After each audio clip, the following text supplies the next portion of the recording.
più non si è più. Però non c'è stato modo, quindi questo è l'unica dispiacere. Però dalla parte sono anche contenta che comunque sia un libro anche il libro fatto troppo nicchia, forse, no? È vero che comunque un carteggio Ho dovuto andare a risfogliare per trovare la cosa durante le selezioni. L'avevo vista, mi piaceva moltissimo. E no, poi perché... pagina 213. Perché anch'io, poi ci sono delle cose che alla prima lettura di un carteggio non ho.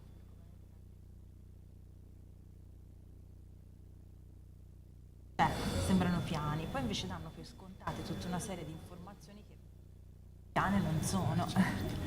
E quindi quella era una di quelle, magari secondarie, però... Ci prepariamo.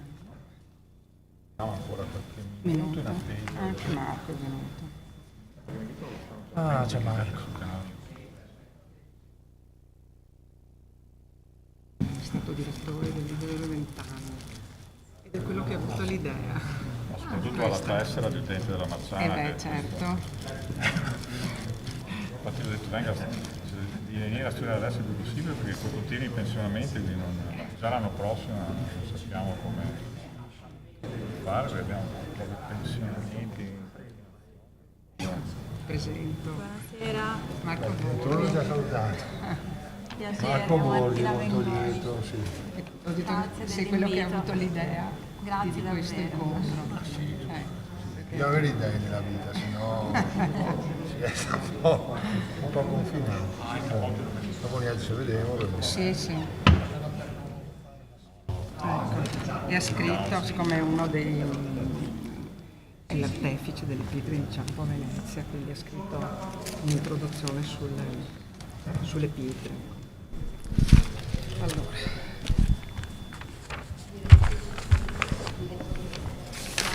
Vogliamo partire? Sì. Quindi la quarta persona non c'è.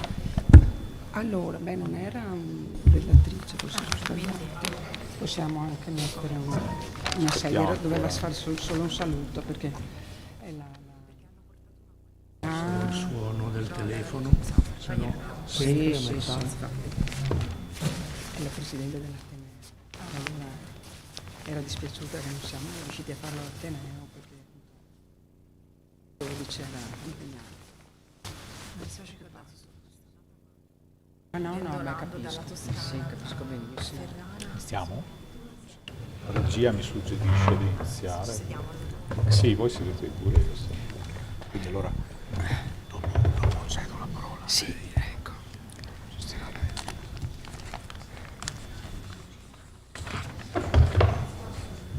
Senti, la metto qui insieme alla tua. Non Ma ti sì, arrendi? no. Lo cercavi? La mia borsa, così il telefono, così controllo. L'hai messo qua sopra?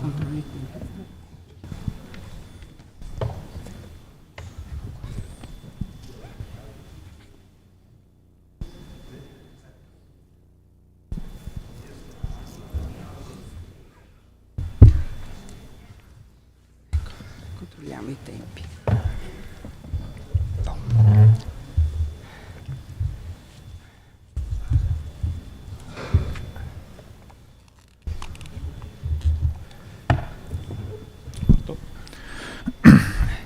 Buonasera, saluto il pubblico qui presente e il pubblico che ci segue attraverso il canale YouTube della Biblioteca Marciana. E oggi è un evento particolarmente importante, un evento che si inserisce nel programma cittadino in occasione della Giornata della Memoria, coordinato dal Comune di Venezia. Giornata della Memoria è istituita appunto da una legge dello Stato che ricorda un evento, un periodo tragico della nostra storia e la Biblioteca Marciana è particolarmente onorata oggi di organizzare questo evento in collaborazione con altre importanti istituzioni, l'Associazione Nazionale Perseguitati Politici Italiani Antifascisti, qui rappresentata dalla professoressa Stefania Bertelli, Presidente per Venezia, e da Renato Iona, Vicepresidente. L'Ateneo Veneto, l'Iveser, il Centro Tedesco di Studi Veneziani e il GFIAP. E oggi appunto si presenta un portale, Levinet, ed è il progetto Primo Levi, scrittore di lettere, quindi un progetto che ha anche attinenza col mondo delle biblioteche, quindi un ulteriore elemento per cui noi come biblioteca siamo onorati di ospitare questa giornata. E ne parleranno con noi, oltre alla professoressa Stefania Bertelli e Renato Iona, la professoressa Martina Mengoni dell'Università di Ferrara, che ringrazio, come ringrazio il pubblico e il personale della Marciana che ha contribuito all'organizzazione di questo evento. E ora cedo la parola alla professoressa Bertelli, che poi coordinerà. Grazie. È questo. Grazie, buonasera a tutti, grazie di essere qui. Siamo molto contenti di questo evento, perché non appena abbiamo conosciuto questo progetto ce ne siamo innamorati, perché è un progetto utile per la conoscenza, ma è anche un formidabile strumento di lavoro che è in corso d'opera e che penso dopo la professoressa ci dirà qualcosa. Allora, la professoressa Martina Mengoni dell'Università di Ferrara, ho visto che ha una formazione filosofica nella prima fase, che forse l'ha aiutata nelle categorie per approfondire il tema, però già con il dottorato si è occupata di Primo Levi, e tutti i suoi studi successivi sono legati a questa figura nota, ma che si deve sempre approfondire, sempre conoscere di più, perché vengono fuori sempre nuove notizie e informazioni. E alcuni dei libri, forse dopo Renato parlerà dell'ultimo, approfondiscono non solo la figura di Primo Levi, ma soprattutto le sue relazioni con i suoi traduttori tedeschi, con degli intellettuali tedeschi con cui lui scambia carteggi per molti anni, e che è al centro poi del portale di cui parleremo oggi. Io sono rimasta molto colpita soprattutto da questo intellettuale tedesco che ha tradotto Se questo è un uomo, perché è una figura non solo eccezionale, quasi teatrale, una figura, un personaggio, ma soprattutto perché è legatissimo a Venezia, legatissimo al Veneto, è riuscito a fare il partigiano per la brigata Silvio Trentini di Padova, e anche vissuto a Venezia. Ecco. Però non dirò di più, perché spero che poi la professoressa approfondisca. Prima di darle la parola però do al mio vicepresidente che dirà che è rimasto affascinato anche lui di questo libro. Grazie, molte grazie. Ho piacere, intanto vi ringrazio di essere qui presenti, perché ritengo che questa sia la presentazione non solo di un libro, ma di un progetto. È un progetto molto interessante a mio giudizio, perché è un progetto che riguarda, cito le parole di Primo Levi, l'intricata rete epistolare.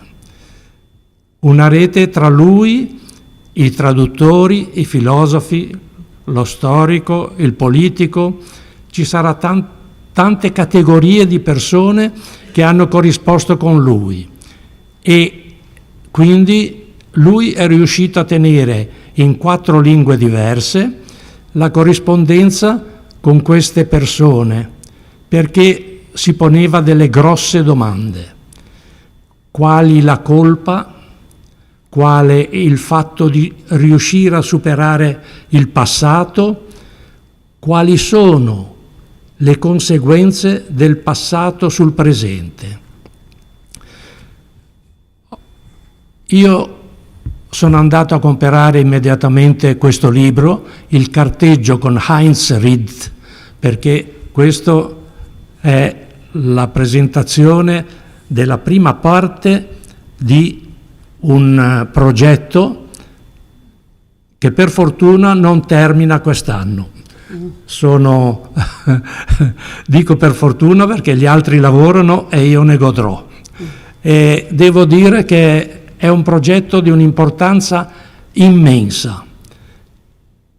Se si riesce a giudicare il progetto da questo libro, si trova che le lettere di Primo Levi, interpretate e valutate, messe sul piattino della bilancia in 43 pagine di prefazione, che per conto mio sono magistrali, devo dirlo, perché le ho lette e rilette con piacere e praticamente riportano la figura di Primo Levi da una figura storica a una figura di palpitante ed emozionante attualità.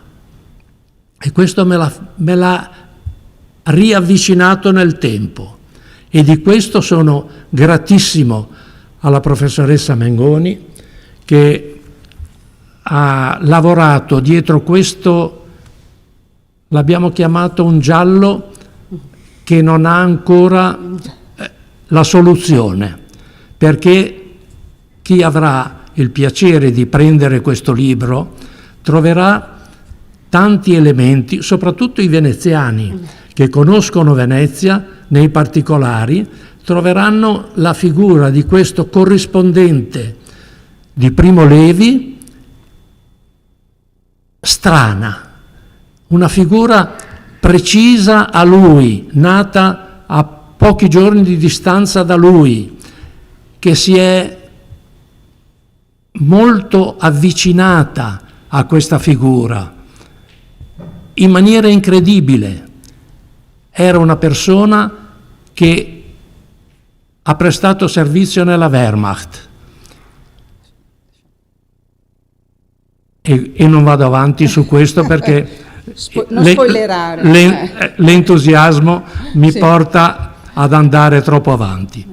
Lascio la parola alla persona interessata, alla persona che ha lavorato su questo, ringraziandola vivamente. Sì, anch'io mi ero dimenticata di dire che adesso a Torino è in corso una mostra, sempre curata dalla professoressa, su questi temi. Ecco, passo la parola. Allora, buonasera e grazie, sono insomma lusingata non solo di questo invito ma anche delle parole che sono state spese su questo progetto, di cui ora vi vorrei dire qualcosa. Davvero sono molto contenta di essere a presentarlo qui oggi, anche per i legami che uno di questi corrispondenti ha inserito, ha avuto con questa città e che in parte ho ricostruito, ma come vedremo non sono ancora un po' misteriosi. Anche questa presentazione sarà anche un po' una chiamata a continuare questa ricerca, insomma, su RIT. Allora, che cos'è Levinet? Levinet è un progetto che è nato, diciamo, da un grande finanziamento europeo dell'European Research Council, di creare un'edizione online open access, quindi aperta a tutti, in italiano e in inglese, di tutti i carteggi tedeschi e germanofoni di Primo Levi. Ora uno subito si domanda cosa significa, perché i carteggi tedeschi e germanofoni. Intanto i carteggi di Primo Levi, le lettere di Primo Levi, come dire, ogni tanto ne esce qualcuna, sono state pubblicate in articoli eccetera, ma fino ad ora l'archivio privato di Primo Levi non era aperto, quindi questo progetto per la prima volta attinge dall'archivio privato di Primo Levi. Però questo non è un progetto nato per aprire l'archivio, per attingere dall'archivio semplicemente, ma è proprio un progetto con un'idea di andare a ricostruire questa rete di corrispondenti che Levi ha avuto dalla fine degli anni 50 per tutta la sua vita, con lettori, intellettuali, lettrici, intellettuali, uomini e donne, interlocutori e interlocutrici tedeschi e germanofoni. E questa idea, in fondo, è un'idea l'idea di valorizzare questi carteggi e di metterli tutti insieme è un'idea che Levi stesso aveva avuto, perché chi ha letto I Sommersi Salvati sa che l'ultimo capitolo si intitola Lettere di tedeschi, e in quest'ultimo capitolo Levi fa una piccola antologia di questi carteggi che lo hanno accompagnato in tutta la sua vita, dal momento in cui, se questo uomo, con il titolo Ist das ein Mensch, è arrivato in Germania Ovest, perché in Germania Est non è mai stato tradotto. Levi in questo capitolo ovviamente dà una lettura, I Sommersi Salvati è pubblicato nell'86, questo capitolo più o meno sappiamo che è scritto intorno all'85, quindi Levi dà una lettura retrospettiva di questi carteggi e fa una sua selezione, fa una sua selezione e raccoglie proprio dei brani, proprio con una piccola antologia. Tra l'altro su alcuni interlocutori si sofferma di più, di altri cita solo le iniziali, modificandole, e però mette quest'ultimo capitolo e così si esprime. Vi ho riportato proprio un brano che secondo me è esemplificativo di questa lettura, che certo è una lettura degli anni '80, non è il Primo Levi del 59 che parla, è il Primo Levi che è diventato Primo Levi, che ripensa alla sua esperienza e si esprime così. Dice: quando verso il 1959 seppi che un editore tedesco, la Fischer Bücherei, aveva acquistato i diritti per la traduzione, mi sentii invadere da un'emozione violenta e nuova, quella di aver vinto una battaglia. Ecco, avevo scritto quelle pagine senza pensare a un destinatario specifico. Per me, quelle erano cose che avevo dentro, che mi invadevano e che dovevo mettere fuori, dirle, anzi gridarle sui tetti. Ma chi grida sui tetti si indirizza a tutti e a nessuno, chiama nel deserto. All'annuncio di quel contratto tutto era cambiato e mi era diventato chiaro.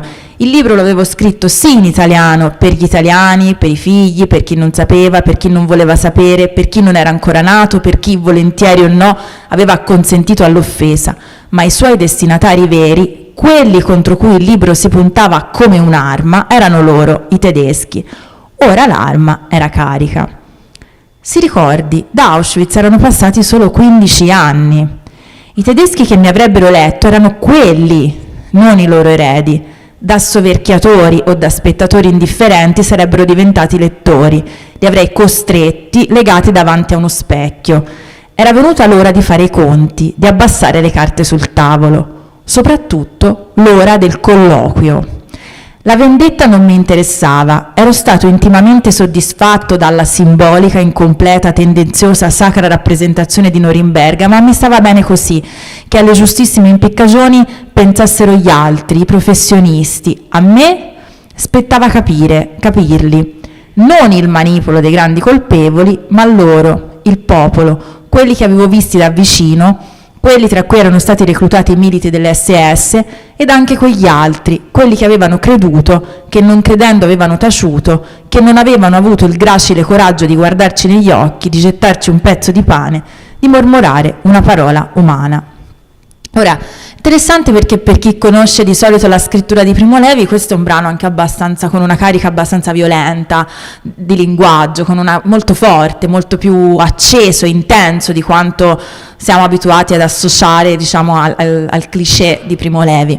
E come vi ho detto, però, questo è un racconto che lui ci fa in questo libro, ma in realtà questo, vedete, vi ho messo la copertina tedesca di Se questo uomo ist das ein Mensch, che esce nel 61, novembre 61, in Germania Ovest, ma in realtà noi sappiamo da alcune interviste che Levi negli anni 60, già nel 63, ha proposto Einaudi e vuole fare con Einaudi un libro con queste prime lettere, un libro con questi primi carteggi tedeschi, cioè lì, in presa diretta.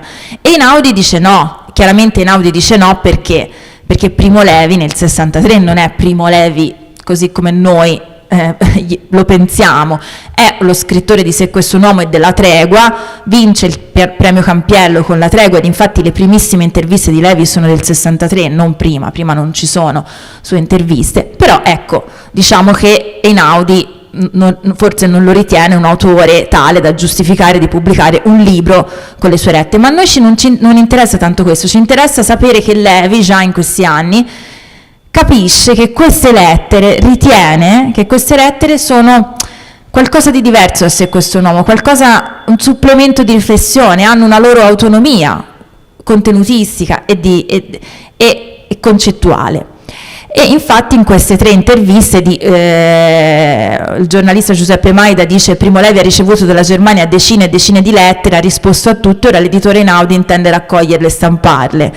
E poi ancora Levi dice: ho ricevuto dai lettori tedeschi un buon numero di lettere abbastanza curiose che saranno forse pubblicate. E poi invece nel 65 Levi dice: ho visto Cases, che era il germanista di Einaudi, e dice: mi ha fatto capire che non ha tempo né voglia di occuparsi del progetto tedesco e che ritiene che le lettere in questione siano troppo poche per giustificare un libro, e quindi questo libro non si fa. Ma Levi continua a ricevere queste lettere e quindi diciamo questo progetto, il progetto Levinet, si inserisce, cioè è la volontà adesso di mettere insieme tutta questa rete epistolare e perché? Perché leggendole e mettendole tutte insieme ci si rende conto che questo è un corpus, si direbbe, abbastanza incredibile e unico, cioè un uomo che è stato prigioniero ad Auschwitz, che poi è diventato anche scrittore e che nel suo paese è diventato anche il testimone, che corrisponde per un arco cronologico abbastanza ampio di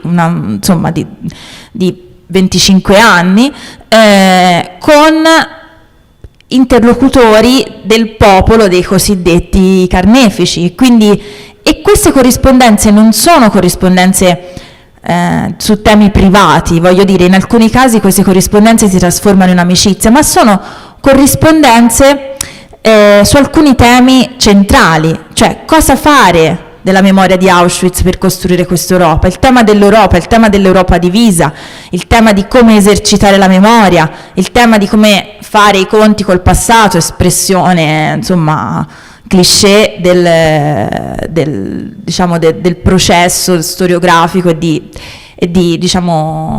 elaborazione della memoria anche in Germania. Ecco, c'è qualcosa di supplementare rispetto a Se questo nome, è un'altra storia, è una storia che in parte poi arriva nei Sommersi Salvati, ma che in questo progetto noi pensiamo che debba essere proprio mostrata in tutta la sua interezza. Sono tante lettere, sono circa 500, ma in realtà mentre le lavoriamo ne scopriamo ancora 9, quindi è un numero provvisorio, perché noi lavoriamo partendo dall'archivio privato di Primo Levi, ma poi andiamo a vedere anche tutti gli archivi se ci sono degli interlocutori. Levi conservava, era un buon archivista di se stesso, poi l'archivio è stato tutto ricartolato, reinventariato, però Levi era un buon archivista di se stesso, ma ci sono delle lacune in questo archivio, e quindi poi andando a cercare gli archivi dei corrispondenti noi scopriamo anche più lettere e scopriamo anche delle reti, e ora ci arriverò. Dico noi perché io coordino questo progetto, ma ovviamente non lo faccio da sola, e ci sono delle persone che lavorano a tempo pieno a questo progetto, che sono Alice Cardoncini, Camilla Veneziani e Riccardo Curcurù per il team di ricerca, e poi ci sono dei traduttori e delle traduttrici, perché una cosa che non ho ancora detto è che tutto questo carteggio è in 4 lingue, cioè i tedeschi scrivono in tedesco, i tedeschi, gli austriaci a volte sono svizzeri, a volte non sono solo tedeschi, diciamo che sono germanofoni, e Primo Levi risponde in inglese, in francese, in italiano, in tedesco, a seconda di molti fattori. In primo luogo la lingua che comprende meglio l'interlocutore, perché Levi capisce bene il tedesco ma si sente poco in grado di scrivere un tedesco preciso e puntuale. Allora, a seconda dell'interlocutore, lui preferisce risponde in lingue diverse. Dunque abbiamo un gruppo di traduttori e traduttrici letterari che traducono tutte queste lettere in italiano e in inglese, dunque sono 6 traduttori e traduttrici, è un team grande, che sono Kate Daimling, Pier Nicola D'Ortona, Norman Gobetti, Gail McDowell, Alta Price e Marina Pugliano. Io cito sempre tutti perché ovviamente questi sono lavori che si fanno in tanti e è giusto che si sappia, ecco. E come dentro questo progetto c'è anche il Centro Internazionale di Primo Levi, che non solo si occupa della gestione dell'archivio, ma che in questi giorni ha inaugurato questa mostra che fa parte del progetto e che si trova a Palazzo Madama fino a maggio e che racconta e divulga un po' queste storie. Allora, questo sito, che è www.levinet.eu, è già online e io a questo punto ve lo farei vedere, se si può. Forse non si può. Forse si può. Da qua. Perché innanzitutto vi volevo far vedere come è fatto e poi vi volevo far vedere che è un sito... non siamo online, vabbè, allora ve lo vedrete poi. Pensavo che ho dato per scontato che si potesse andare online. Quindi levinet.eu è già online e è un sito in cui tutti questi carteggi ci saranno da qui al 2027. Per ora ce n'è uno, questa è la home page che comunque vi avevo messo e ora non riesco più a fare niente. Ok, bene.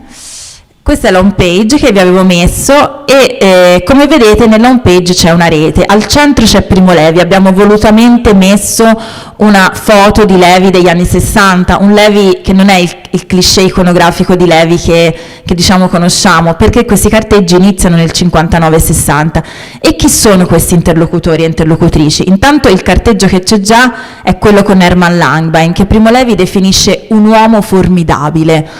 Hermann Langbein era austriaco, quindi non era tedesco, ma ovviamente germanofono, era un poco più grande di Levi di qualche anno e era stato prima un comunista austriaco e faceva l'attore negli anni 30 e poi aveva partecipato nelle brigate internazionali come volontario alla guerra di Spagna. A quel punto era stato internato in un campo e poi da lì era passato come prigioniero politico per 6 anni da tutta una serie di campi fino ad arrivare ad Auschwitz e a fare, diciamo, lo scrivano del dottor Wirtz, di un medico, e aveva fatto parte della resistenza interna di Auschwitz. Quando torna a Vienna, per tutta la sua vita si occuperà di ritrovare le vittime e i testimoni e sarà lui che porterà tutte queste vittime e testimoni a testimoniare ai processi Auschwitz di Francoforte degli anni 60.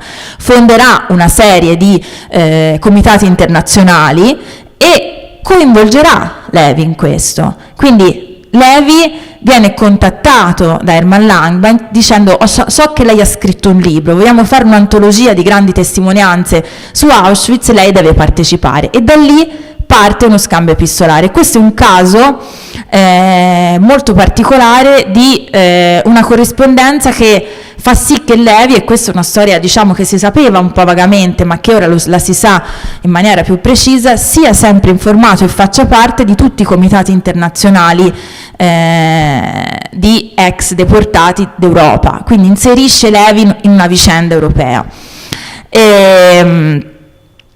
Questa è una mappa che abbiamo fatto artigianale in progress, ma che mi fa piacere farvi vedere, non ancora terminata, di alcuni dei corrispondenti tedeschi di Levi, che vi fa vedere una mappa ovviamente delle due Germanie, che diciamo tutti questi corrispondenti, molti dei quali sono lettori, e sono questo pallino è diciamo quello legato ai singoli lettori che leggono il libro e scrivono una o più lettere a Levi, mentre gli altri sono interlocutori che in qualche modo hanno diciamo invece intrattenuto proprio un vero e proprio lungo carteggio con Levi.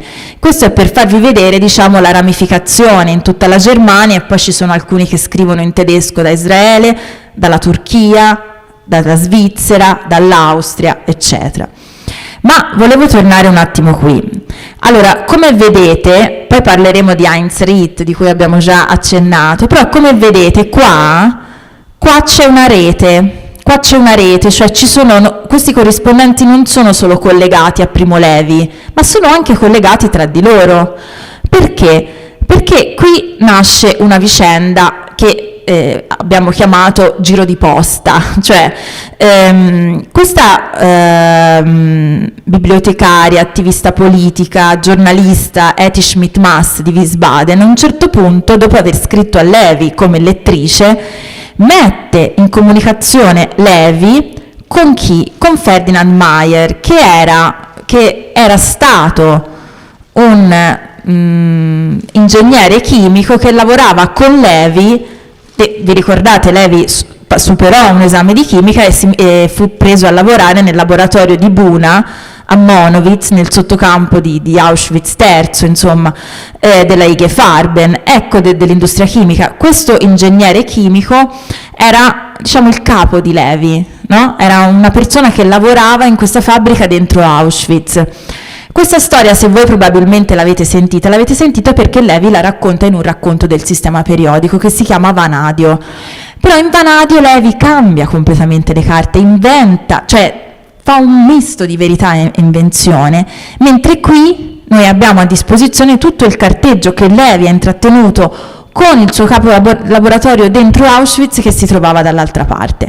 Etty Schmidt-Maas gli dice: bene, io però ti metto in contatto con lui ad un patto, che tutte queste lettere tu le mandi in copia a me, a Jean Amery, che era stato torturato dalla Gestapo, aveva cambiato nome e dall'Austria era emigrato in Belgio, era diventato, diciamo, un filosofo, stato un filosofo esistenzialista, che però poi ha fatto anche dei libri sulla sua esperienza ad Auschwitz.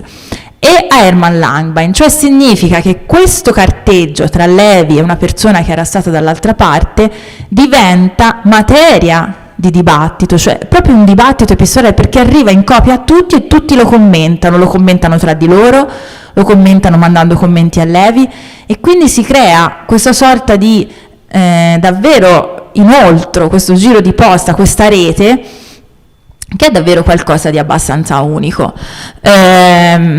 Altri personaggi che sono coinvolti in questa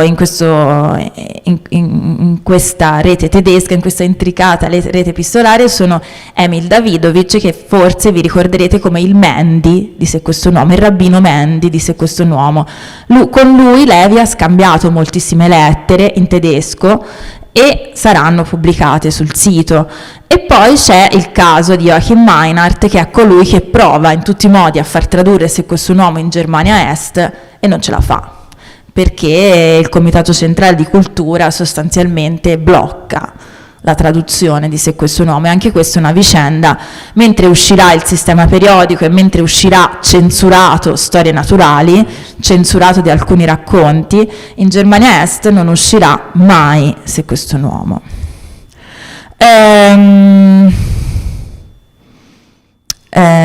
Però ora io vi vorrei parlare un po' di Heinz Ritt, perché veniamo un po' a uno dei piatti forti. Allora, diciamo che ora mi dispiace non potervi far vedere online il sito, ma ve lo vedrete. Comunque l'idea del sito è che si può leggere lettera per lettera, si può passare da una lettera a un'altra, si possono, diciamo, si possono individuare tutta una serie di contenuti che ci sono nelle lettere, eccetera. E secondo me, nel caso di un epistolario così intricato, nel caso di una rete, un'edizione digitale offre dei vantaggi che un'edizione cartacea non offre, perché, come dire, un libro, cioè un'edizione, una rete è qualcosa di orizzontale, per cui passare da una lettera all'altra, a partire da contenuti, a partire da date, a partire da nomi citati, eccetera, è molto funzionale e adatto a questo tipo di rete. Ciò non toglie che alcuni di questi carteggi siano poi anche delle storie a sé stanti, delle storie che sono storie che debbono essere anche raccontate in un libro, e questa è stata un po' la sfida anche con l'editore di Primo Levi, che è Einaudi, che comunque ha consentito la pubblicazione online di tutti questi carteggi, ma ha detto: magari di qualcuno facciamo anche un libro, perché è una storia particolarmente come dire, unica. È il caso del carteggio con Heinz Ritt. Allora, Heinz Ritt è lui, ci sono pochissime foto di Heinz Ritt, ne abbiamo due, è una figura invisibile, un po' come tutti i traduttori. Heinz Ritt è stato il traduttore di Se questo uomo e di Storie naturali in tedesco. Altri libri di Primo Levi li hanno tradotti altri traduttori e traduttrici, lui ha tradotto questi due. Ma Se questo uomo è stato il primo libro tradotto in tedesco di Primo Levi, la storia che abbiamo letto all'inizio. Allora, di Heinz Ritt Levi fa un ritratto nel capitolo finale dei Sommersi Salvati, fa un lungo ritratto di Heinz Ritt, che sembra quasi, da come Levi lo scrive, un ritratto che gli è arrivato tutto nella prima lettera che Ritt gli ha mandato, ma non è vero, è un ritratto che Levi ha potuto scrivere estrapolandolo da anni, decenni di amicizia, perché Primo Levi e Heinz Ritt, ve lo dico subito, entrano in contatto nel 59, quindi è il primissimo traduttore tedesco di Levi, è il primissimo interlocutore tedesco di Levi, non a caso l'abbiamo messo qui nella rete, cioè cronologicamente è il primo, no? Perché è proprio con lui che inizia tutto, col traduttore. E Levi, anzi, all'inizio, quando sa che il libro viene tradotto, manda una lettera all'editore Fischer, che è un editore di Francoforte, e gli manda questa lettera di cui noi eccezionalmente non abbiamo la copia carbone, perché Levi conservava tutte le copie carbone delle sue lettere dattiloscritte, che erano tutte dattiloscritte. Abbiamo una minuta, cioè una brutta copia, quindi non sappiamo in realtà se questa minuta corrisponde effettivamente alla lettera che lui ha inviato, perché nei Sommersi Salvati dice di aver mandato una lettera insolente, ma in realtà questa minuta non sembra molto insolente, sembra, cioè forse per Levi insolente nel suo stile sobrio è qualcosa di, diciamo, che comunque misuratamente insolente, mettiamola così. Comunque lui chiede di avere subito i campioni di traduzione di questo libro e manda, e quando gli arrivano lui manda subito una lettera sempre all'editore con tutti dei punti un po' pignoli da rettificare. Sì, qui va bene, ma avrei usato quest'altro aggettivo, tra l'altro la scrive in francese. A quel punto gli scrive Heinz Ritt in un italiano quasi perfetto e iniziano a corrispondere, e le prime 20 lettere del loro carteggio sono lettere in cui discutono veramente verbo per verbo, frase per frase, aggettivo per aggettivo la traduzione tedesca di Se questo uomo. Guardate, non ci sono molti altri esempi, per chi per esempio studia traduzioni è un esempio abbastanza unico. Però non è nemmeno tanto questo ciò che rende questo carteggio straordinario, è vedere come, ed è molto raro per Primo Levi, non accade sempre, i due entrano quasi subito in sintonia, non dico in confidenza perché ci metteranno anni per darsi del tu, ma in sintonia, cioè sembra che si rendano quasi subito conto di essere su una lunghezza d'onda molto simile, sia sul piano linguistico che sul piano politico, mi verrebbe da dire. Perché? Chi era Heinz Ritt? Allora, erano nati tutti e due, era nato come Levi nel 19, si è già detto, poi aveva vissuto 10-12 anni in Italia perché il padre era un ambasciatore che era stato mandato a Napoli e a Palermo, e quindi sostanzialmente, cioè, un ambasciatore, diciamo un diplomatico, che era stato mandato a Napoli e a Palermo, e quindi lui aveva vissuto una decina d'anni, anche di più, in Italia, quindi lui era perfettamente bilingue perché in Italia c'era cresciuto. Poi era tornato in Baviera, loro erano originari della Baviera, e a quel punto lì, poi nel 1939, quando era scoppiata la guerra, lui era stato chiamato alle armi e aveva prestato servizio nella Wehrmacht per qualche anno, fino al 42. Nel 42 lui, a quanto dice, su questo ovviamente ci fidiamo di alcuni suoi resoconti, 2 o 3, si fa riformare da un amico medico connivente e arriva a Padova. Arriva a Padova, dove arriva con una borsa, quelle che esistono anche adesso, si chiamano borse DAD, insomma borse di scambio culturale italo-tedesche, e arriva a Padova a studiare scienze politiche. Ma qui, a Padova, conosce, cioè entra nell'orbita di Giustizia e Libertà, poi dopo l'armistizio, diciamo, e nell'orbita della Brigata Trentin. E questo lo sappiamo da sue dichiarazioni, ma poi lo sappiamo anche da alcuni documenti. Allora, voi dovete pensare che di Ritt non c'è un archivio, non c'è niente, quindi tutte le informazioni che cerchiamo su di lui le cerchiamo in maniera molto, cioè dobbiamo andare veramente a cercare l'ago nel pagliaio ovunque in Europa, e non è detto di trovare nulla. In questo caso c'è stato proprio un colpo di fortuna, perché Ritt, che diventerà poi traduttore di Goldoni e di Ruzzante in Germania, Negli anni '80 manda il suo curriculum vitae a un professore di Padova per partecipare a un convegno su Ruzzante e acclude la fotocopia dei suoi documenti che attestano la sua attività partigiana in Italia.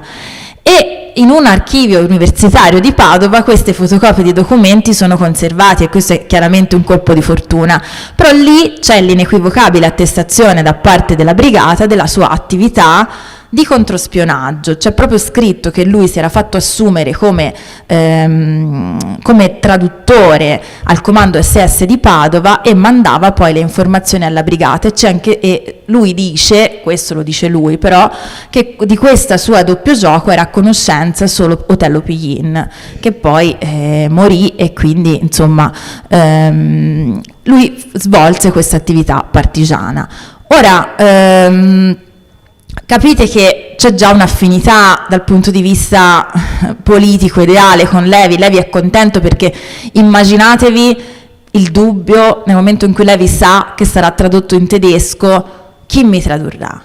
Chi sarà la persona che mi andrà a tradurre? Sarà in buona fede o in cattiva fede? Saprà bene l'italiano e saprà rendere un fatto lapalissiano, ma che a volte ci sfugge, cioè che se questo uomo era stato scritto in italiano ma vissuto in tedesco.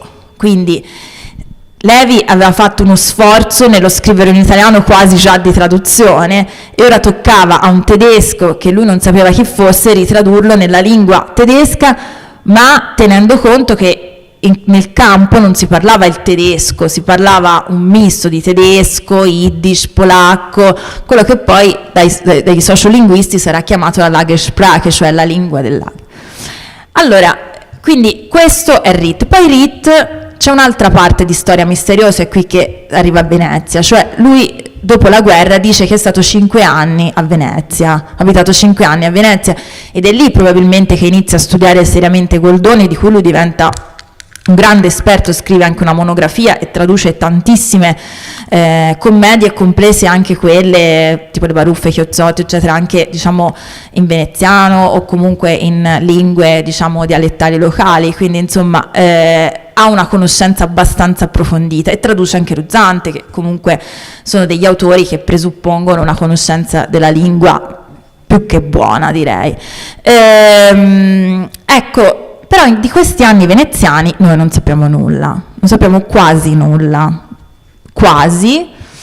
perché l'unico altro documento che è venuto fuori da tutta questa storia, oltre al curriculum mandato a Padova e a questi documenti, è un documento trovato negli archivi della Stasi, perché la Stasi, avendo spiato tutti, ha spiato anche Rit, perché Rit nella prima metà degli anni 50, subito dopo Venezia, va a vivere in Germania Est, va a vivere a Berlino Est, perché inizia a fare il lettore per l'Aufbau Verlag, che è la casa editrice principale di Berlino Est, e per andare a vivere a Berlino Est deve fare una specie di Lebenslauf, una specie di curriculum vitae da accludere per chiedere la residenza in città, la residenza diciamo in Germania Est, in particolare a Berlino Est.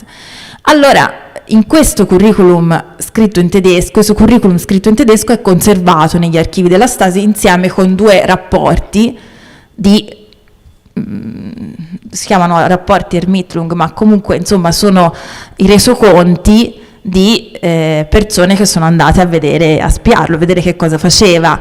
Sono a loro volta oscurati, perché chiaramente quando arrivano questi rapporti adesso dall'archivio della Stasi vengono cancellate la metà delle informazioni, quindi non sappiamo tutto fino in fondo, però quello che sappiamo è che questo curriculum, lui dice che in questi anni ha lavorato per il PC veneziano e padovano. Non sappiamo se è vero, perché lui lì dice anche di essere un marxista convinto, e di questo sappiamo che non era vero. Dice anche che De Gasperi nel 50 l'ha buttato fuori dall'Italia perché è comunista, molto improbabile. Quindi diciamo che dà tutta una serie di informazioni che sembrano piegate, diciamo, ad essere ben voluto naturalmente a Berlino Est. Ma invece che ha abitato a Venezia lo dice anche in altre circostanze, ed è probabilmente vero, e uno di questi documenti partigiani c'è il suo indirizzo in Cannaregio, quindi è molto probabile che lui ci abbia davvero abitato per tutti questi anni, ma anche negli archivi veneziani fino ad ora non è uscito niente, quindi c'è questa parte della sua vita misteriosa. Comunque, quando lui inizia a scriversi con Primo Levi, Rit abita ancora a Berlino Est e ci abiterà per altri 2 anni fino ai fatidici giorni della costruzione del muro, agosto 61. Qui c'è una coincidenza abbastanza incredibile, cioè proprio nell'agosto 61, mentre Rit si trova in Baviera dalla madre, Levi lo va a trovare con la sua famiglia, si incontrano per la prima volta, sono 2 anni che si corrispondono, il lavoro su Se questo uomo è finito, sono davvero entrati molto in confidenza e hanno deciso insieme che la prefazione all'edizione tedesca di Se questo uomo sarà una lettera scambiata tra di loro. Quindi, come dire, hanno anche già capito il valore che ha avuto il loro epistolario, e in quei giorni di inizio agosto in cui si trovano insieme in Baviera, in quelle 24 ore, poco di più, 2 giorni, Rit sta decidendo di non tornare più a Berlino Est, di rimanere lì e di ricominciare una vita ad Ovest, perché la situazione a Berlino Est è diventata insostenibile. E scrive questa lettera a Primo Levi che vi vorrei leggere.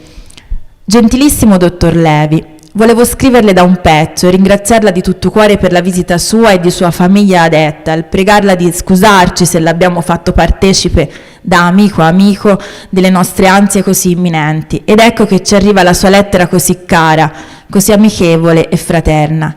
Ebbene, abbiamo dovuto scegliere per forza di cose sull'istante, non possiamo tornare. Non possiamo addossarci la responsabilità di compromettere, sia detto spiritualmente, la vita della nostra bambina. Abbiamo perduto tutto e dobbiamo cominciare da capo con nulla. Poiché sono ancora in possesso di una carta d'identità della Bundesrepublik, ho potuto tornare in macchina con i miei suoceri a Berlino Ovest, via Francoforte, dove ho firmato il contratto di traduzione per il romanzo di Scelletti, ma ovviamente quei soldi non bastano. Viceversa ho avuto conferma che il suo libro uscirà in novembre. Ho potuto entrare quale Bundesdeutscher in Berlino orientale, in un punto dove nessuno mi poteva conoscere. Ho visto la gente lì, ho parlato per l'ultima volta con i nostri amici. Non dimenticherò mai quel che ho visto, una disperazione agghiacciante, arrivata all'ultima fase della desolazione muta. Nessuno in strada parla, nella metro affollata per più di un'ora che vi ho viaggiato non si ode parola, neanche la madre parla con la figlia seduta accanto, tutti a testa bassa, muti tutti dal terrore. Una visione di condannati a morte senza alcuna speranza, un immenso ghetto inaudito dove ci sta la popolazione intera. Ed i nostri amici che col rischio dell'ergastolo nottetempo da casa nostra ci hanno salvato i cappotti d'inverno, i 3 gatti, prima che la casa venga sigillata e confiscata con tutto il contenuto, e che non sono più riusciti a mettere se stessi in libertà, mi hanno detto: voi vivete, anche se non avete più nulla, ma vivete, ma per noi è cominciata la morte lenta, inesorabile, dimenticati dal mondo sotto un regime di terrore ormai scatenato e senza pietà. Che dirle altro? Lei meglio di tutti comprende la situazione e tutto ciò non le è nuovo, e a mia moglie e a me ci viene da vergognarci con le nostre pur grandi difficoltà materiali di fronte alla pena di tutta questa gente, dei nostri amici ai quali ci sentiamo strettissimamente legati. Ecco un brevissimo quadro della situazione. Angelica, che è la figlia, aggiungerà una letterina per Lisa, che è la figlia di Levi. A voi, nostri cari amici, tanti affettuosi auguri da noi 3, suo Heinz Rit.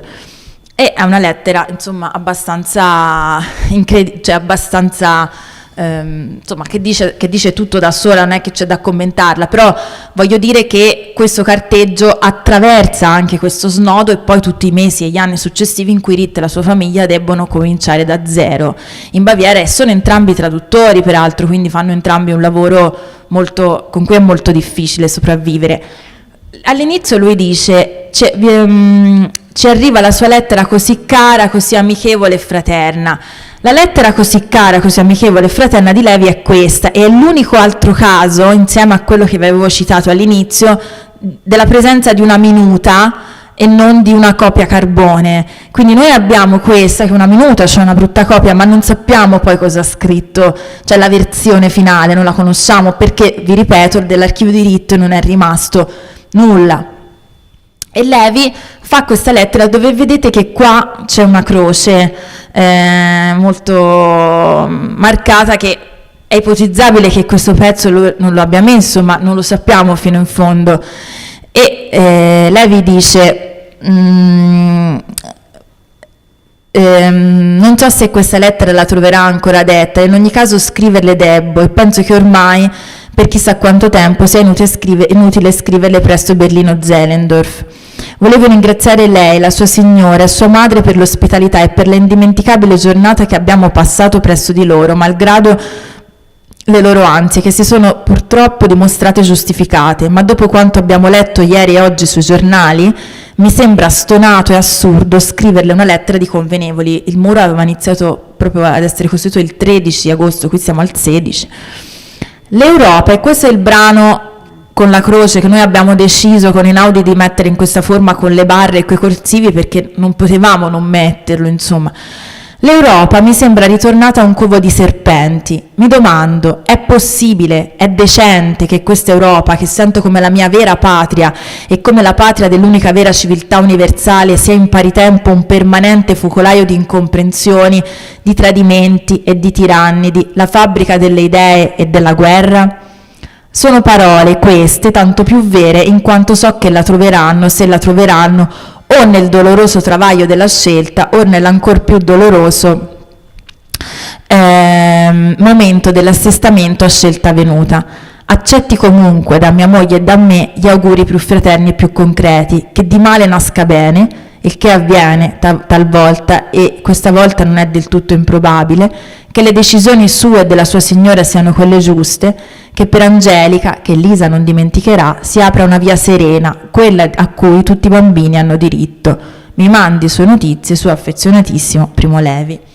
Questa era la lettera che Levi aveva mandato, a cui Rit aveva risposto con la lettera che vi ho prima letto. Quindi, vedete, è un carteggio che ha un'intensità che non si trova spesso. Io diciamo che per motivi di studio ne ho letti un bel po' di carteggi di Levi, è un'intensità che non si trova spesso. In questo libro noi abbiamo deciso di pubblicare solo le lettere fino al 1968, perché poi dopo, diciamo, tra il 67 e il 68 loro fanno un nuovo tour di traduzione su storie naturali, e poi dopo invece nei 69, 70, 71 Rit ha vari problemi di natura personale, tra cui una separazione, e le loro lettere tendono un po' ad affievolirsi, a diventare meno intense, però poi nel portale ci saranno tutte, quindi questa è l'integrazione di cui vi parlavo tra l'edizione cartacea e l'edizione digitale.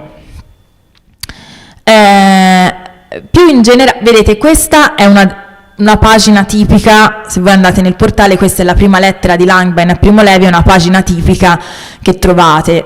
Senza l'interazione del portale è difficile da spiegarvi, comunque sono due facciate, si può mettere a fianco o la trascrizione e una traduzione, o il documento e la trascrizione, o insomma ci sono 4 opzioni per ciascuna finestra: trascrizione, documento dattilo scritto, traduzione italiana e traduzione inglese, in modo che chiunque può fruire tutto il sito in questo modo. E poi ci sono una serie di informazioni che si trovano nel colonnino laterale. Più in generale, il tema del presente degli anni 60 è al centro di queste lettere più che il tema del passato. Cioè, è chiaro che il motivo scatenante di queste lettere è un libro che parla di Auschwitz, questo è chiaro.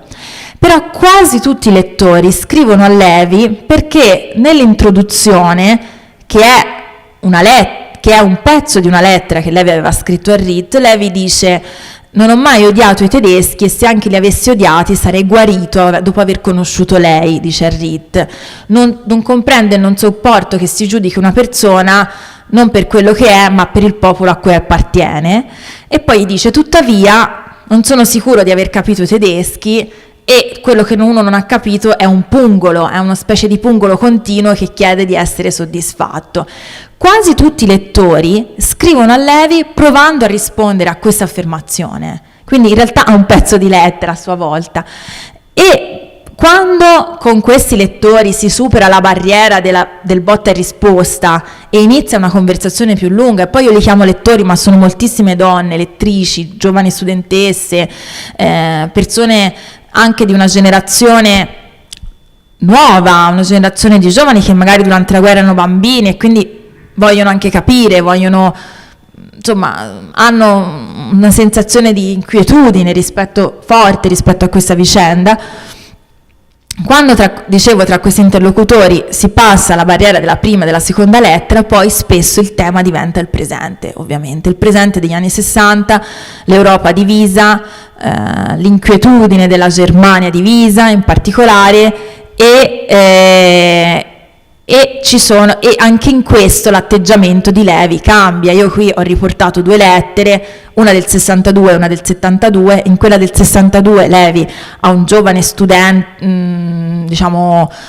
un giovane scrittore che ha appena finito l'università e che gli scrive dicendo sono molto preoccupato per la Germania Ovest perché non c'è una terza via tra il blocco orientale e la politica della Germania federale, non la troviamo, noi giovani siamo insoddisfatti, eccetera. E Levi dice di non vedere più la possibilità di una terza via tra la sinistra e la destra. Credo che occorre avere il coraggio di riconoscere che questa via c'è ed è pressappoco quella che, con sfumature e accenti diversi, stanno seguendo i governi tedesco, italiano e francese. Non è la via che noi vorremmo, ma siamo lontani da Berlino 38, da Madrid 62. L'aria che si respira oggi da voi e da noi è pesante, non molto pulita, ma non contiene tensione. Lo stato attuale, che non è entusiasmante, sembra destinato a durare a lungo. D'altronde è ben possibile che questo non poter credere a un ritorno di fascismo nella sua forma virulenta non sia che un riflesso della mia storia personale e derivi da un rifiuto e da una paura profonda. Questo atteggiamento, che all'inizio degli anni 60 da parte di Levi è tutto sommato piuttosto ottimista, o comunque diciamo è come se lui rifiutasse, appunto, anche nei confronti della Germania prevale questa grande curiosità, proprio perché lui ritiene che il fascismo sia un'esperienza finita. Alla fine degli anni 60 all'inizio degli anni 70 cambia, naturalmente, cambia moltissimo. E per esempio in questa lettera a Hermann Langbein lui dice: l'Europa, so che lei ho letto un riassunto del suo libro su Auschwitz, in Europa adesso ce n'è moltissimo bisogno e lei sa perché. E in varie interviste in quegli anni dice ora so che a quell'epoca credevo che il fascismo fosse finito, ora so che non è più finito, e quindi, come dire, cambia anche chiaramente l'atteggiamento nei confronti verso questi interlocutori tedeschi, non tanto perché lui smetta di interloquirci o perché lui li rifiuti loro singolarmente, ma perché, come dire, la curiosità, il pungolo ossessivo che lui aveva negli anni 60, per il mio modo di vedere, era derivato aveva alla base come background una certa sicurezza da parte sua che quella storia fosse finita e che quello fosse il momento di capirla. Nel momento in cui si ritiene che quella storia possa tornare, chiaramente anche l'atteggiamento cambia, e questo mi sembra, diciamo, uno dei grandi aspetti che riguardano questa rete epistolare nel suo complesso, è l'atteggiamento di Levi, che stiamo approfondendo adesso, che non abbiamo ancora finito di studiare perché questo progetto durerà fino al 27, quindi tutte queste lettere saranno online da qui al 27, diciamo a tranche. Quindi ora stiamo per pubblicare questo carteggio con Hans Fröhlich e Wolfgang Beutin, poi pubblicheremo tutti i carteggi con i singoli interlocutori tedeschi e poi piano piano li pubblicheremo tutti, e poi ci piacerebbe anche che non fossimo solo noi poi a studiarne il contenuto, ma che fossero dei carteggi messi anche a disposizione dei lettori di Primo Levi, dei docenti, degli studenti, per trarne delle conseguenze, per dire anche il contrario di quello che pensiamo noi, voglio dire, non è che però mi sembra che tutto sommato questa esperienza della rete epistolare di Levi sia un unicum, cioè sia veramente qualcosa che non si trova spesso in questa intersezione tra un ex deportato, uno scrittore e, mi viene da dire, un pensatore della statura di Primo Levi, che dialoga per tutta la sua vita con i tedeschi, e questo non solo gli dà materia per le sue opere, Sommersi e Salvati, Vanadio, l'abbiamo detto, no? Ma dà materia a noi, cioè, e credo che pubblicare questi carteggi non sia oltretutto con l'assenso pieno degli eredi, non sia nemmeno, diciamo, una violazione della sua privacy, nella misura in cui lui stesso li voleva pubblicare, nella misura in cui questi carteggi lui, secondo me, li scriveva percependo quello che gli studiosi chiamano un sé epistolare, un io epistolare pubblico, cioè li scriveva come se lui partecipasse a un dibattito, a un grande dibattito. Quindi mi sembra che abbiano davvero una valenza di questo tipo. Adesso io vi ho detto alcune cose in generale, mi vorrei, diciamo, tacere e vorrei sapere se ci sono domande da parte vostra e ci sono insomma curiosità, perché c'è moltissimo altro da dire, però ho parlato molto e soprattutto vi vorrei invitare, insomma, a seguire questo nostro lavoro che stiamo facendo, perché è un lavoro che, come vedete anche nel sito, è pensato non necessariamente per un pubblico di specialisti, c'è lo sforzo anche di tradurre tutto in inglese, di fare comunque delle note molto snelle, di fare un sito che speriamo abbastanza fruibile, è quello anche di lavorare con materiali di un autore tradotto in più di 50 lingue come è Primo Levi, che comunque continua ad essere molto letto e anche molto ad arrivare molto anche a dei pubblici di generazioni più nuove, più giovani. Quindi la sfida è questa, quindi insomma quello che vi chiediamo è anche di guardarlo, di leggerlo, se volete mandarci dei riscontri, perché per noi è molto importante e sostanzialmente lo facciamo per questo, ecco. Quindi vi ringrazio intanto e aspetto delle domande se ci sono. Grazie moltissimo, soprattutto dalla passione nel raccontare questo lavoro, che dà veramente la cifra dell'interesse che gli stessi che ci stanno lavorando ci hanno messo, e capite anche l'entusiasmo di Renato all'inizio. Effettivamente in questo libro, questo carteggio, si rimane molto colpiti, tanto proprio dalla stratificazione storica, perché Auschwitz emerge solamente nella meticolosità con cui Levi vuole rendere il suo racconto in tedesco. Ricordiamo che Levi ha imparato tedesco ad Auschwitz, no? Quindi un tedesco militaresco, un tedesco farcito di tante altre lingue. Ma è interessante è proprio la visione, la lettura del presente che emerge, no? di questa Europa che si sta formando, ma si sta formando male, il tutto condito ogni tanto con citazioni di Goldoni, venimo a dire il merito dei rustighi goldoniani. Allora, c'è qualcuno che vuole intervenire, vuole fare le domande? Io credo di sì, magari porto. Se c'è qualcuno gli porto. Porti tu, fai Sì. il balletto? Sì. Ecco. Ah, guarda. Credo che stimoli siano parecchi e so che molti della platea hanno tante cose da dire, ecco, quindi chiedo di non essere timidi, ecco.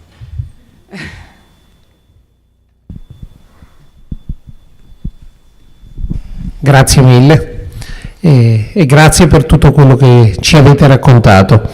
Avevo una curiosità nella ricerca negli epistolari. Vado un pochino fuori tema, ma è un aspetto che mi è venuto in mente guardando l'angolo in alto a destra di quello che state proiettando. Ci sono nelle minute, anche nelle copie carbone, ma dei segni grafici in qualche modo, oltre al contenuto testuale. È stato rilevato in alcuni casi, perché conosco altre corrispondenze di Primo Levi, ad esempio con l'architetto Gentili Tedeschi, dove scambiavano, diciamo, disegnetti. Adesso non voglio qualificarli. Allora volevo sapere se nella vostra ricerca è saltato fuori qualcosa in questo senso. Grazie.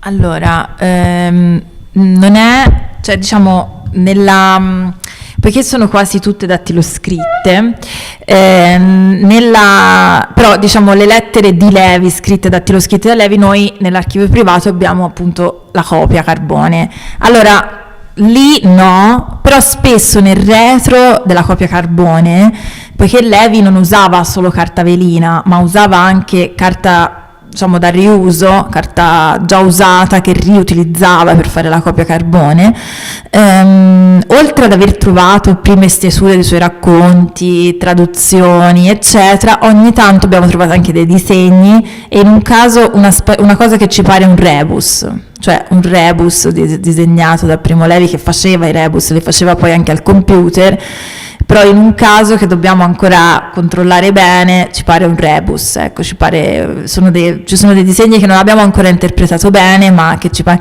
Questo per ora è un caso unico, però non l'abbiamo ancora diciamo recuperate proprio tutte. Poi in realtà appunto è chiaro che dal punto di vista dell'uso di scrittura, nel momento in cui lui poi si metteva a macchina non interveniva più. L'unica cosa che troviamo ogni tanto sono delle correzioni manoscritte, o delle piccole aggiunte, un po' scriptum, oppure cose così, eccetera.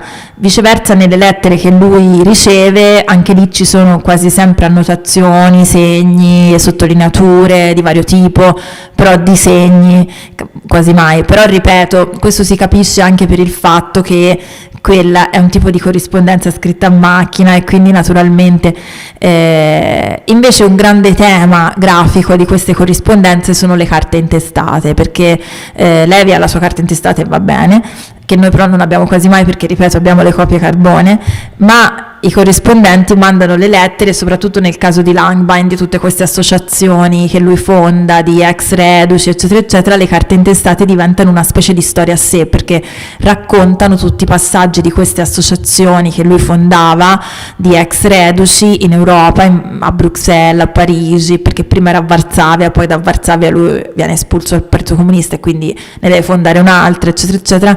Allora le carte intestate in alcuni casi raccontano proprio una storia, cioè grazie alle carte intestate noi siamo riusciti a ricostruire qualcosa su cui c'è anche pochissima storiografia, cioè la storia di tutti questi movimenti incrociati, quindi quello è un elemento grafico. Sul piano dei disegni purtroppo questo tipo di carteggio non ci regala grossissime sorprese, ecco. C'è qualche altro? Eccolo, Là. Marco Borghi.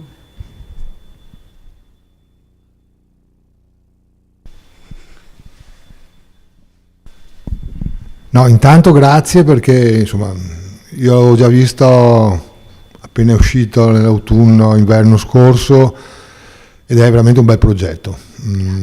Lo è perché quando le cose vengono fatte, diciamo, con rigore, con capacità, sono una risorsa per tutti, come è stato detto. Quello che mi chiedo, ed è un interrogativo, ahimè, insomma, cioè tutto questo, calato in Levi, ma l'epistolario non esiste più come fonte. No. O meglio, abbiamo la fortuna di avere gli archivi novecenteschi, ma dal terzo millennio tutta l'epistola si trasferisce in un'email, il carteggio è dentro un computer e se quel carteggio non viene salvato dal titolare, questo tipo di fonte, ahimè, per gli storici del futuro non esisterà più.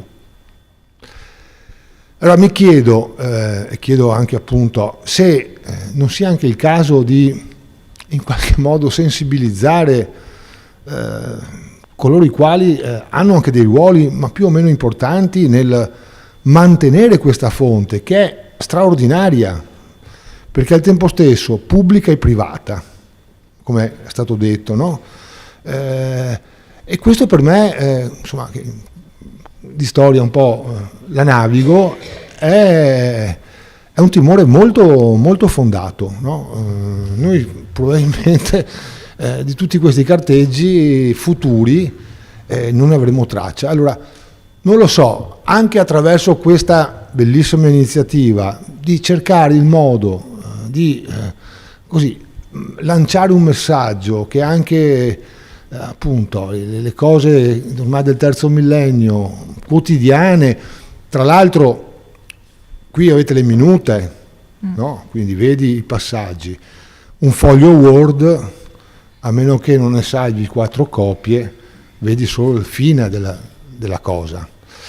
E questo modificherà anche molto gli studiosi del prossimo futuro e, ripeto, intanto andate a vedere il sito perché merita molto e ha una capacità di apertura su tantissimi temi e anche una riflessione con il mondo germanofono, in particolare tedesco, che non si conosce poi così tanto bene, anzi non si conosce quasi affatto. La riflessione all'interno della Germania, i tempi su quello che è successo in 12 anni poi di storia, perché parliamo di un frammento velocissimo della storia tedesca, no? 33-45, non è che si parli di imperi e quant'altro. Però ecco, io ripeto, sollecito questo mio timore che anche per autorevoli intellettuali che poi si sono succeduti, che sono ancora viventi, questo tipo di fonte non ci sarà e appunto mancherà assolutamente nella ricostruzione. Grazie. Sì, grazie. È un tema insomma che è già oggetto di riflessione, diciamo 2 settimane fa sono stato a un convegno, diciamo, di italianisti soprattutto che si occupano di carteggi, ed è emerso, perché chi studia gli archivi del secondo Novecento, da un certo punto in poi, ovviamente dagli anni 80-90, c'è il tema del passaggio al computer, poi c'è il tema dei supporti, perché magari ci sono degli archivi fatti, non lo so, di floppy disk oppure di oggetti di cui è già difficile avere un supporto. Chiaramente a livello di grande istituzione archivistica ci sono i modi per estrarre il materiale, eccetera, però capite che, come dire, è un tema che è all'ordine del giorno, ma secondo me, diciamo, è diramato in 2 aspetti, appunto l'aspetto del supporto e poi l'aspetto, diciamo, se capisco bene, anche della filologia, nel senso, Levi stesso nel momento in cui inizia a scrivere al computer, lui si compra un computer nell'84, un Mac, in un momento, insomma, abbastanza presto, ecco, diciamo, sappiamo che, anche se non sono ancora pubblici, però sappiamo che nei suoi dattiloscritti ci sono molte meno varianti, cioè chiaramente varianti visibili per noi, no? Nel senso, c'è tutto un lavoro che scompare. Ora, non è detto che tutto questo lavoro di minuzia sulle varie versioni di un autore, dei testi di un autore, sia, come dire, così, cioè sia sempre indispensabile per comprenderlo, però è vero che questo ha una ricaduta proprio sulle lettere, cioè sul fatto che le lettere diventano, si smaterializzano e cioè forse diventano anche un altro genere, cioè voglio dire, c'è da chiedersi se una email è la stessa cosa di una lettera, al di là del supporto, cioè quanto quel supporto lì e quel modo di scriversi che passa attraverso quel metodo cambi il significato sociale dello scriversi lettere. Cioè, se io sono una persona che lavora tutto il giorno e poi la sera si mette e fa la corrispondenza e corrisponde anche in maniera piuttosto veloce con persone un po' da varie parti d'Europa, sto facendo la stessa cosa e mi metto lì e scrivo anche, non dico con solennità, però mi metto alla macchina da scrivere, inserisco 2 fogli e scrivo un testo che preferisco che stia in una pagina nel caso di Primo Levi, perché anche per questioni pratiche, eccetera, e faccio questa cosa.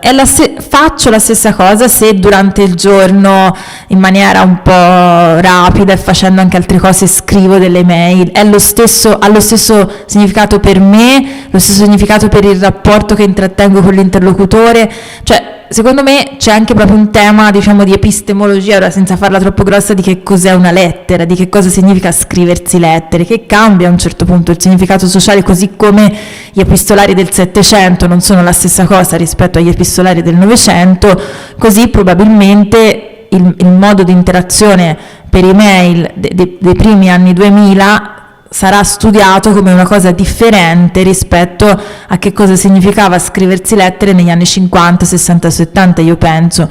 Quindi secondo me c'è un tema grosso e preoccupante di supporti e di smaterializzazione, e poi secondo me c'è anche un tema di passaggio sociale. Questo secondo me andrà studiato con categorie forse nuove che io non ho ancora, perché non mi sento, diciamo, non sento che passato il tempo sufficiente per averla, la sento come un'esperienza ancora troppo contemporanea, però ci saranno, credo.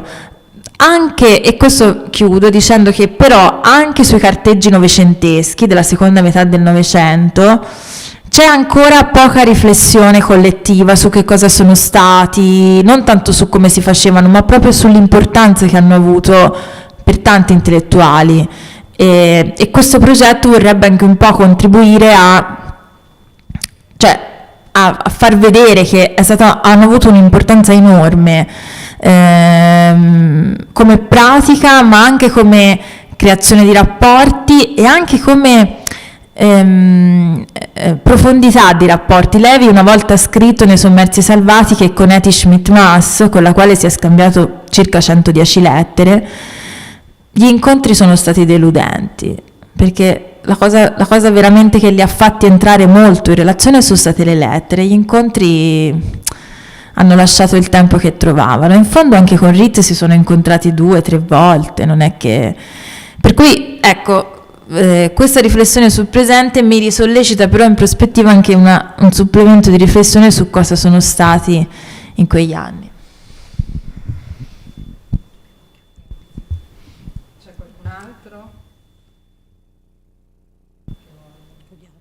Anche voi, se avete altre domande. Allora ne approfitto io, perché abbiamo parlato dell'Europa, abbiamo detto che Richt si sente, no, il momento tragico che sta vivendo la Germania e la sua scelta poi di campo, ed è chiaro il perché. E mi chiedevo se anche da Primo Levi emerge una sua visione dell'Italia, se esce un'Italia degli anni 60. Questo è una domanda complicata, nel senso che ci sono dei passaggi come quelli che ho letto, molto brevi, cioè Levi non è solito fare dei lunghi, come dire, mettersi lì e fare una lunga disamina sulla situazione politica, non fa questo per lettere, però ogni tanto ci sono dei flash, ci sono dei brevi commenti sull'Italia. Ce ne iniziano ad essere molti nella corrispondenza con Eti Schmidt-Maas, devo dire, soprattutto sull'Italia di fine anni 60, inizio anni 70, cioè lì veramente c'è una specie di escalation della preoccupazione di Levi, proprio tangibile, non so come dire, si percepisce, quindi quel carteggio lì più degli altri, perché poi con Ritt parlano soprattutto di questioni editoriali, oggi non abbiamo visto, di traduzione di Ritt, della sua situazione drammatica. Io credo che a quel punto lì Levi, anche un po' per riservo, non si metta tanto a lamentarsi, diciamo, della situazione dell'Italia, perché capisce che lui è in ben altri problemi, e quindi lì c'è questa sorta di riservo per cui, però Levi parla, per esempio, racconta il suo viaggio in Israele, parla della guerra del 67, ci sono delle riflessioni in questo senso dove Levi è un po' disorientato, dice che discute un po' con tutti, cioè ci sono più che sull'Italia in quegli anni lì ci sono delle riflessioni a più ampio raggio. Invece con Eti Schmidt-Maas, che è anche una molto curiosa, che fa tante domande a Levi, che vuole sapere eccetera, allora lì lui, soprattutto in quella fase fino agli anni 60 inizio anni 70, fa fa molte riflessioni, poi c'è tutta la riflessione anche sul movimento studentesco di cui fa parte la figlia, ci sono sia riflessioni ironiche tipo mia figlia ha provato in tutti i modi a farsi arrestare ma non c'è ancora riuscita, oppure ci sono anche invece considerazioni dove lui prende molto sul serio in realtà il movimento studentesco, però è anche piuttosto pessimista su quello che può fare davvero. Ci sono poi appunto riflessioni sul ritorno di fascismo, quindi ci sono, e in questo senso diciamo che sarà poi interessante, cioè quello che noi vorremmo fare sul sito, che stiamo già un po' facendo ma poco perché abbiamo fatto ancora pochi carteggi, cioè creare poi dei percorsi trasversali ai carteggi che fanno il punto su alcuni grandi temi. Per esempio nel carteggio con Langbein c'è tutta una parte sul negazionismo di fine anni 70, e enorme, e lì noi ora dobbiamo scrivere un approfondimento su questo perché diventa praticamente l'oggetto di alcune delle loro lettere. Langbein fa anche un libro dove deve ridimostrare praticamente l'esistenza delle camere a gas, che Levi Langbein manda in correzione a Levi nel capitolo sulla chimica del gas, e Levi fa tutte delle correzioni minuziose e dice attenzione, dobbiamo essere precisi perché i nostri nemici sono spietati su questo, quindi noi dobbiamo essere precisissimi sulle nostre informazioni. Quindi in questo senso dico che è una rete, perché come dire, cioè sarà poi bello tagliare in sezione anche le annate cronologicamente, non lo so, prendere la fine degli anni 60 e vedere in tutti i carteggi come Levi appunto parla della politica italiana, ad esempio, no? E probabilmente si troveranno anche delle incongruenze, perché nessuno di noi è la stessa persona con ciascun interlocutore, no? Nelle lettere questo si vede molto bene, cioè con ciascun interlocutore ognuno di noi un pochino cambia. Non dico che ci saranno delle incongruenze mostruose, però ci sarà, come dire, un abbassamento di tono, o invece un'ironia in più, uno smorzare, un sapere. Levi in questo era uno scacchista, nel senso, Levi, siccome voleva mantenere il dialogo con gli interlocutori, anche con quelli con cui era più difficile, anche con Ferdinand Mayer, allora lui si adeguava un po' all'interlocutore, perché non voleva che la comunicazione finisse, quindi si può vedere una differenza di tono. Infatti Jean Améry, quando lui scrive a Ferdinand Mayer, si risente e dice io a differenza di Levi non sono un perdonatore, eccetera eccetera, insomma poi Levi lo racconterà. Quindi come dire, Levi, cioè sarà poi interessante secondo me tagliare in sezione questo carteggio e ragionare anche in questo senso. Quindi ora è una domanda, diciamo, come dire, iniziale, però fra 2 o 3 anni avremo una risposta articolata. Grazie. Cosa dici? Vuoi dire una cosa anche tu? Ecco, dopo. Mi permetto soltanto di ringraziare, veramente molto entusiasta per quanto ci ha detto, e di aggiungere al suo nome un augurio e continuare questo lavoro, e aggiungere il nome di Maigret, perché ci sono ancora tante cose da scoprire. Concordo. Ecco, grazie, anch'io mi unisco al ringraziamento e credo da parte di tutti avete capito lo spessore di questo lavoro. Grazie. Grazie.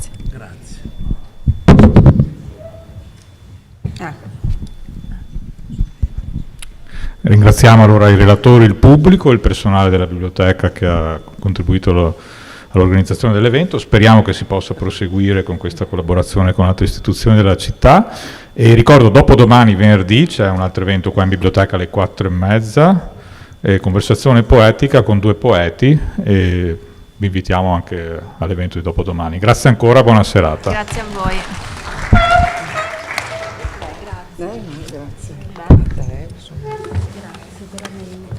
Grazie a voi.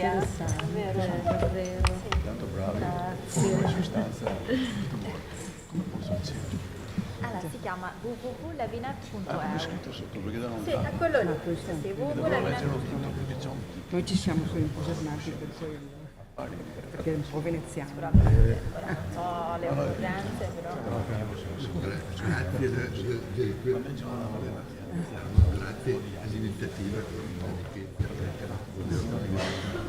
vergogno, non ho avuto coraggio di chiedere. Ma poi